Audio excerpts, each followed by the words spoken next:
जय हिंद दोस्तों। चलिए आपका स्वागत है अपने यूट्यूब चैनल एग्जाम रोड पे।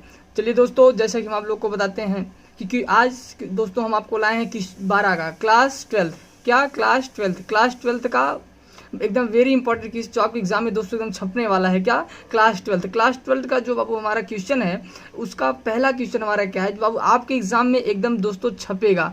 बाबू लोग आप परेशान न होइए, आपके एग्जाम में एकदम छपेगा। ना छपे तो आप बताइएगा कि सर कहाँ से क्वेश्चन लाए थे और छपा नहीं है। तो चलिए दोस्तों, हम पढ़ते question number first. Question number first हमारा क्या है, वैक्सीन क्या है, वैक्सीन क्या है, दो वैक्सीन के नाम लिखो। क्या वैक्सीन क्या है, दो वैक्सीन के नाम लिखो। दोस्तों अगर आप देख पाएंगे हमारा क्वेश्चन 2008, 12, 18, 22 इतने में दोस्तों ये पूछा गया क्वेश्चन आपका। कब कब 8, 12, 18, 22 में दोस्तों पूछा गया। और हम आपको ये बता दें कि जो कोरोना चल रहा है, कोरोना के बाद दोस्तों ये क्वेश्चन कांटे देख रहे हैं एग्जाम में तुरंत पूछा गया है। कोरोना के बाद डायरेक्ट आप देख रहे हैं कि 22 में तुरंत क्वेश्चन पूछ लिया गया। अब चलिए हम चलते हैं अपने क्वेश्चन की तरफ।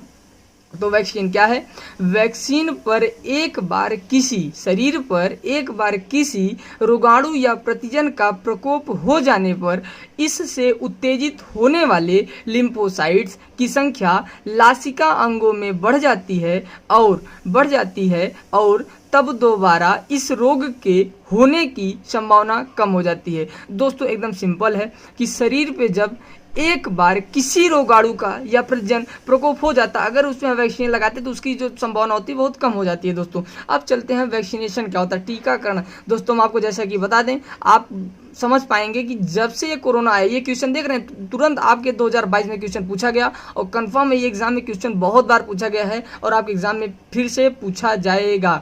तो चलिए चलते हैं अपना फिर से वैक्सीनेशन क्या होता है। दोस्तों हम थोड़ा सा वैक्सीनेशन अब पढ़ लेते हैं। वैक्सीनेशन या टीकाकरण इस विधि में किसी रोग के रोगाणुओं को मारकर प्रभावहीन बनाकर शरीर में पहुंचा दिया जाता है। इसे वैक्सीन या टीका कहते हैं। तो दोस्तों आप समझ पाएंगे वैक्सीनेशन क्या होता है, जिसको हिंदी में टीकाकरण बोलते हैं। अब हम बोले तो इसमें दिया है कि दो वैक्सीन के नाम लिखिए, तो हम वैक्सीन के प्रकार भी लिख देते हैं। वैक्सीन के प्रकार अगर बोले तो जीवित प्रतिजन से निर्मित वैक्सीन, किससे, जीवित प्रतिजन से। फिर एक है मृत प्रतिजन से निर्मित वैक्सीन। दोस्तों जब जीवित होगा तो कन्फर्म में मृत तो होगा ही। अगर बोले तो जब जीवित और मृत है तो उन दोनों का एक मिश्रण भी होता होगा, जिसको हम बोलते हैं मिश्रित वैक्सीन। क्या बोलते हैं दोस्तों, मिश्रित वैक्सीन बोलते हैं। और हमारा जो वैक्सीन है, एक इसका अगर वैक्सीन का हम नाम लिखें तो डीपीटी वैक्सीन दोस्तों बहुत ही इंपॉर्टेंट है। डीपीटी जिसको हम डिप्थीरिया बोलते हैं, अगर इसका प्रयोग बोले तो काली खांसी, टिटनेस और डिप्थीरिया में यूज करते हैं। काली खांसी और टिटनेस डिप्थीरिया में दोस्तों यूज करते हैं। जैसा कि आप देख पा रहे होंगे बहुत इंपॉर्टेंट क्वेश्चन है दोस्तों आपके लिए, very very very important question. अगर दोस्तों आप चैनल पे नए हैं तो चैनल को सब्सक्राइब करना ना भूलें, क्योंकि आपको पता ही हम आप लोग के लिए कितना मेहनत करते हैं। दोस्तों अगर अच्छा लग रहा तो तभी चैनल को सब्सक्राइब करिएगा और बेल आइकन को प्रेस करिएगा। ना अच्छा लगे तो कोई बात नहीं, मत करिएगा, लेकिन हाँ पूरे क्वेश्चन को आप देखिएगा। एग्जाम में बैठेंगे तो आपके पेपर में एग्जाम में क्वेश्चन टकरा जाएगा। अगर आप नहीं देखे रहेंगे, बाद में आपका जो फ्रेंड होगा वो देखता है, बाद में आप भूल जाएंगे कि सर कितना अच्छा पढ़ाए थे। अगर हमको पढ़े होते तो आज हमको याद रहता, हम क्वेश्चन कर लेते। तो चलिए हम चलते हैं अपने क्वेश्चन नंबर सेकंड की तरफ। तो चलिए दोस्तों हम चलते हैं अपने क्वेश्चन नंबर सेकंड की तरफ। क्वेश्चन नंबर सेकंड हमारा क्या है, तो दोस्तों इसमें बोला है कि स्वाइन फ्लू के कारक के नाम लिखो और लक्षण तथा बचाव के उपाय लिखो। दोस्तों स्वाइन फ्लू जैसे कि आप लोग जानते हो बहुत इंपॉर्टेंट क्वेश्चन है, और स्वाइन फ्लू वैसे भी लोगों को होता रहता है और हम लोग इससे परिचित भी होते रहते हैं। तो चलिए स्वाइन फ्लू के कारक का नाम लिखो और लक्षण तथा बचाव के उपाय लिखो। दोस्तों इस स्वाइन फ्लू कैसे होता है, क्या क्या ये स्वाइन फ्लू में होता है, और इसके लक्षण और बचाव को भी हम लिखते हैं। दोस्तों आप देख पाएंगे ये क्वेश्चन बहुत ही पूछा है, 9 में पूछा गया, 8 में पूछा गया, 12 में पूछा गया, 15 में, 18 में, 20 में, 21 में। बहुत ही दोस्तों इंपॉर्टेंट क्वेश्चन है ये, आप देखेंगे very very very important question है। तो चलिए चलते हैं क्वेश्चन नंबर अपने सेकंड की तरफ। आंसर इसका क्या है, स्वाइन फ्लू एक विषाणु जनित रोग है। क्या है, स्वाइन फ्लू एक विषाणु जनित रोग है।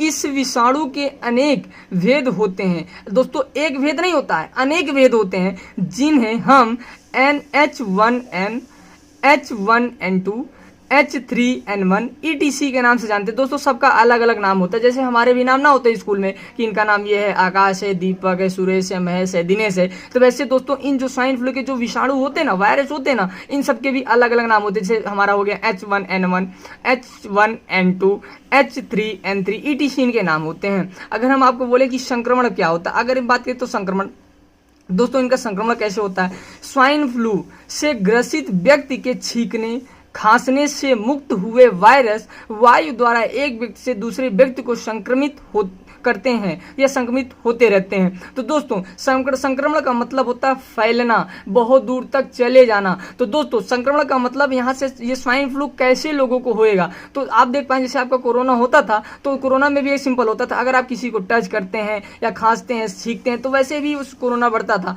तो एकदम स्वाइन फ्लू भी वैसे होता है। तो वही बोला है कि स्वाइन फ्लू से ग्रसित व्यक्ति के छींकने खांसने से मुक्त हुए वायरस वायु द्वारा एक व्यक्ति से दूसरे व्यक्ति को संक्रमित करते हैं। तो दोस्तों अगर बात करें कि कैसे हम पता ये कर पाएंगे कि स्वाइन फ्लू इनको हुआ है, सपोज करिए कोई एक व्यक्ति है और उसको स्वाइन फ्लू हुआ है, क्या हुआ, स्वाइन फ्लू, तो हम कैसे उसको पता कर पाएंगे इसको स्वाइन फ्लू है। जैसे कोरोना हुआ था तो कोरोना के भी कुछ लक्षण थे, तो वैसे हमको पता ये कर पाना है कि स्वाइन फ्लू के लक्षण कैसे होते हैं और कौन कौन से होते हैं। तो दोस्तों हमारा इसमें क्या है, नंबर ए खांसी या छींक, नंबर बी गले में खराश, नंबर सी नाक का जमा होना या नाक का जम जाना, और डी हमारा क्या, नाक का बहना, ई क्या है, शरीर में दर्द, या क्या है दोस्तों, ठंड लग जाना या भूख ना लगना। तो दोस्तों आप देख पाएंगे इसमें वेरी इंपॉर्टेंट ये भूख ना लगना।